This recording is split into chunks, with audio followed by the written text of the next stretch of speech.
Assalamualaikum warahmatullahi wabarakatuh. Siswa-siswi kelas 6 MI Ma'arif yang Paan banggakan, pada kesempatan ini Paan akan menyampaikan materi pelajaran bahasa Indonesia yang ada di subtema 2, yang mana materi pelajaran bahasa Indonesia ini terdapat pada pembelajaran 1, 3, 4, dan 6. Apa yang akan dibahas di dalam materi pelajaran bahasa Indonesia ini? Yang pertama, kita akan membahas tentang kesimpulan. Artinya kita nanti akan belajar bagaimana menyimpulkan suatu bacaan, suatu cerita, di mana dalam bacaan atau cerita itu terdapat banyak sekali paragraf-paragraf, ya. Jadi bagaimana kita menyimpulkan, akan kita cari tahu dulu apakah arti dari kesimpulan itu. Baik, kesimpulan artinya adalah intisari pendapat berdasarkan hal-hal yang diuraikan dalam bacaan. Jadi ketika ada bacaan panjang, kalian membaca dengan benar, nanti akan bisa menyimpulkan apa maksud dan tujuan dari bacaan tersebut. Sedangkan langkah-langkah yang perlu kita perhatikan dan kita lakukan untuk mendapatkan suatu kesimpulan, yang pertama adalah bacalah bacaan dengan saksama, dengan sungguh-sungguh, dengan serius, ya, dengan teliti. Yang kedua, mencari gagasan utama atau ide pokok setiap paragraf dari bacaan yang ditampilkan. Yang ketiga adalah rangkailah atau mengaitkan gagasan utama atau ide pokok dari setiap paragraf yang sudah ditentukan. Jadi dalam bacaan tadi ada banyak sekali paragraf, mungkin ada 5 paragraf, 6 paragraf. Cari per paragraf ide pokoknya. Setelah itu, kalau ada 5 paragraf, berarti nanti ada 5 ide pokok paragraf. Setelah kalian mendapatkan 5 buah ide pokok paragraf atau gagasan utama tadi, kalian gabungkan, kalian satukan, yang nanti dari kesatuan itu akan mendapatkan suatu kesimpulan, suatu tujuan dari bacaan tersebut. Oke, kita lanjut. Sebelum kalian mencoba nanti di dalam kesimpulan, mungkin ada hal-hal yang perlu kita ketahui dulu, bagaimana cara untuk mencari ide pokok paragraf atau gagasan utama. Yang pertama, letak atau posisi ide pokok paragraf atau gagasan utama itu berada pada awal paragraf. Jadi paragraf atau kalimat pertama dalam satu paragraf itu biasanya menjadi ide pokok paragraf, yang dikatakan dengan kalimat deduktif.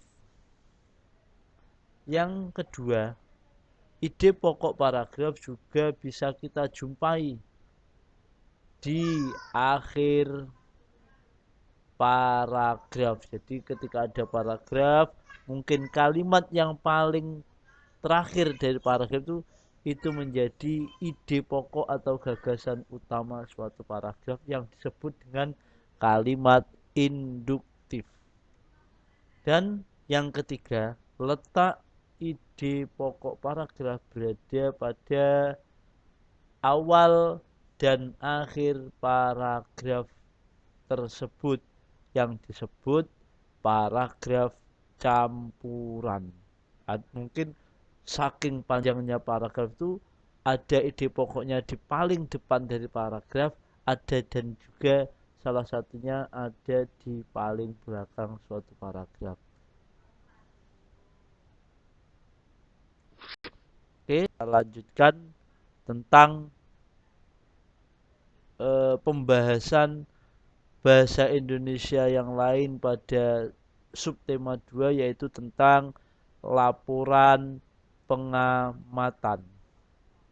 Sebelum kita jauh menuju ke bahasan laporan pengamatan, kita harus tahu pengertian satu persatu dari laporan dan pengamatan.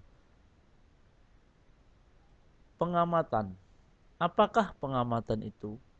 Pengamatan adalah pengawasan terhadap kegiatan atau peristiwa tertentu. Jadi kita melihat, mengawasi, mentelaah, itu namanya pengamatan atau mengamati, memperhatikan sama. Selanjutnya, pengertian laporan adalah bentuk penyajian fakta tentang keadaan atau kegiatan.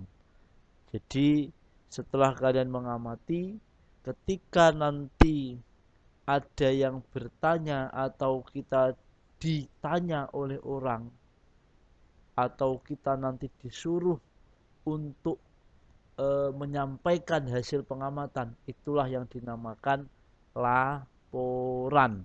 Jadi kalian menyajikan, menyampaikan fakta-fakta atau kondisi-kondisi yang kalian amati, itu namanya laporan.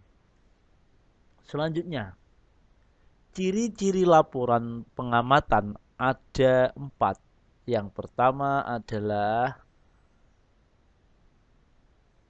ringkas yang berisi tentang hal yang penting dari suatu peristiwa yang kita amati. Yang kedua adalah lengkap, yang mana di situ terdapat sumber kepustakaan, ya. Jadi artinya ada dasarnya, ya. Tidak sekedar kita bicara, tapi kita tahu fakta, tahu kenyataan, tahu sumber asalnya dari mana.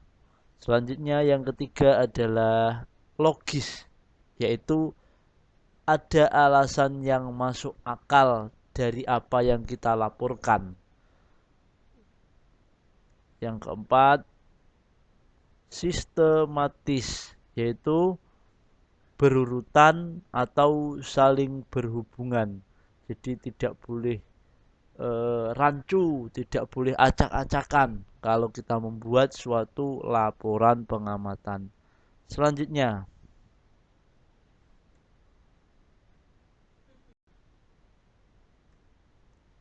tentang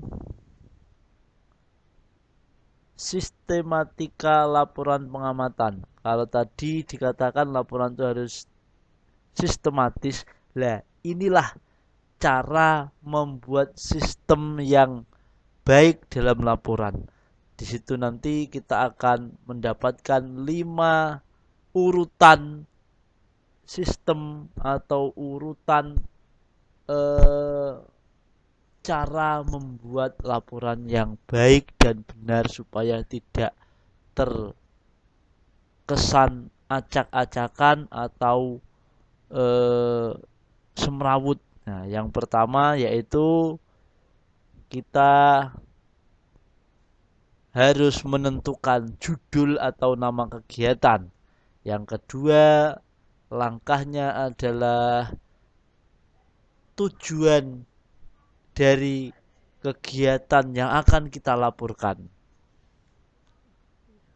Yang ketiga adalah waktu dan tempat pelaksanaan kegiatan harus jelas.